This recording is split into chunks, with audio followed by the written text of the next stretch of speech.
All right, thank you guys for coming to this. I know this is not mandatory, so thank you for helping me. We're going to talk today about seventh grade science and some different teaching strategies and some fairly new, recent teaching strategies that we could possibly implement in the next before the next benchmark. So, all right, so just as kind of background, what do you think the most common way? What's the most common instruction that we use currently in the school? It's mostly direct instruction. Okay, so things like what? It's mostly things like PowerPoints and notes and things like Okay. that. All right, so that's pretty standard. That's probably pretty standard everywhere. So let's look at part of the teaks that are coming up. What's the next thing that we're gonna hit before the next benchmark? In TEAC 7.11, we'll explain the variation within a population. Okay. All right, that's good. This is something I'm pretty familiar with since I've taught this class before. So the first thing we're going to talk about is some research regarding inquiry-based learning. So inquiry-based learning it really lends itself to science, but it has a range of advantages. The pedagogy has research-backed approaches, and it's basically it's from a student point of view. It is focused on investigating a question or problem. So the main thing is you're putting a problem in front of the kids, and you are just the facilitator. It's no longer in the power of the teacher to just cram the information in. And this has been around since the 60s, and at the University of Wisconsin, it was shown in around a little over 2,000 students. Those that did inquiry-based learning, their test scores were significantly higher. And so this is something that maybe we could use, and we'll get y'all's point of view on it. Basically, using methods such as like guided research, document analysis, question and answer sessions. You can run inquiry activities in the form of things like case studies, projects, research, field work, and unique exercises. We're going to kind of talk. I'm going to kind of give you an example of unique exercises tailored to your students. All right. So one of the good things about inquiry-based learning is it reinforces your curriculum content due to things like curiosity's effect on the brain. So when a concept sparks curiosity, there's more activity in the hippocampus, and it's responsible for memory creation. So that's something that we can use to really reinforce these concepts. And with TEAC 7 and 11 coming up as part of one of our driving TEACs before our benchmark, and I know they're not tested in this area, but it's good to get benchmarks on trying to gauge for next year what we need to hit in 8th grade science. I'm going to kind of give you an example of how this would work in your class. So there's a game. I don't really have a name for it, but this is an instance of inquiry-based learning. So we're learning how basically evolution affects, basically how the environment affects life to the point of evolution, right? So we're gonna take tons of beans, right? And they're gonna be on the desks, and the desks are gonna be in groups before the kids ever get in there. And on each desk, there are going to either be forks or knives, right? And so part of this game, the beans are food, the forks and knives are beaks for bird beaks. And the food is the only food available in that ecosystem. So when they get in there, you'll kind of put it'll just be a game for them. So you'll have to say, all right, the groups with the two groups, because there's 5 groups, the 2 groups or 3 groups with the highest number of beans at the end, their groups stay alive, or they can add another person into their group, right? So that they reproduce, so their groups get bigger. So the way it would work is you'd give them a time, say 30 seconds, and what should happen is the groups with spoons will have more beans, right? Because their beak or their utensil shape is better suited for the putting the bean into the cup. Am I right? Okay. So over and over you play this game, and you'll usually have kids say, "Well, that's not fair."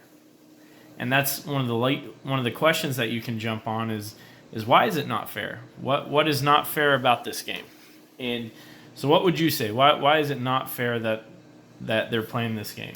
So Martha? Wait. so basically a kid says, "This is not fair. The spoons are easier to pick up the beans than the knives or the plastic knife, right? Or butter knife." So what would you say to that? Like, how could you jump on that to reinforce the idea of survival of the fittest? Well, in an environment, some animals are more suited for the food supply, so they would be able to survive. Correct, and that's another way that could be used as a good warm-up, which is important in inquiry-based learning. You warm up the brain kind of like you're stretching, and that would be a good game to play that would promote a deeper understanding of the concept. So when they're properly applying the concept that you're wanting them to, and they don't even know they're doing it yet, right? But that also gets that competitive nature in there, and you'll have a few kids who are like, "Well, this is not fair," and that's something that you can use in your lesson.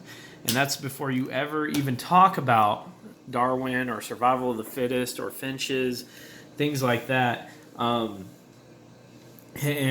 this will really kind of help kids see the intrinsic reward, the internal reward of learning, because it's fun, right? And also research shows that children and teenagers, their attention span is somewhere around, to really engage them, you need 10 minutes tops, right? In our classrooms, 10 minutes, and then you got kids drifting off into La La Land. And this is a good way of kind of changing your classroom around to where you can use these kind of inquiry-based games, inquiry-based learning, these kind of investigations to really promote things like participation for one, and a genuine interest in the subject matter. So the real issue is, nowadays we really have to make sure that these kids are invested in our instructional time is used to its full potential or to the very end. And this is a good way to kind of build in some of that within your classroom. All right, so what we need to talk about now is if you think this is something that we could implement in our day-to-day teaching, and if you feel like it aligns with our TEKS, if it builds on anything like that. Do y'all have anything that y'all want to add into this? I like it because it's more like hands-on activities, and when students get to do something creative activity-wise, they have more attention to the TEKS and the instruction that you present. And it's also cooperative learning strategy, and it's more higher thinking order for them. Okay.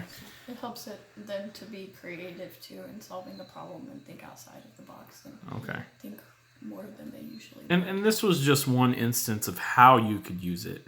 Now, if it's something that we all agree that we should utilize, I think the way we implement it, right, is we're probably gonna have to meet, because this is our PLC, probably have to meet about once once a week and kind of plan out the sections, right? How long does this take? It'll probably. I'm thinking maybe during our lunchtime we could do it. Okay. And maybe take even if it's 2 days a week, we could, take 20 minutes, and we could work on stuff at home, bring it together, and really, I mean, realistically, it's going to take us.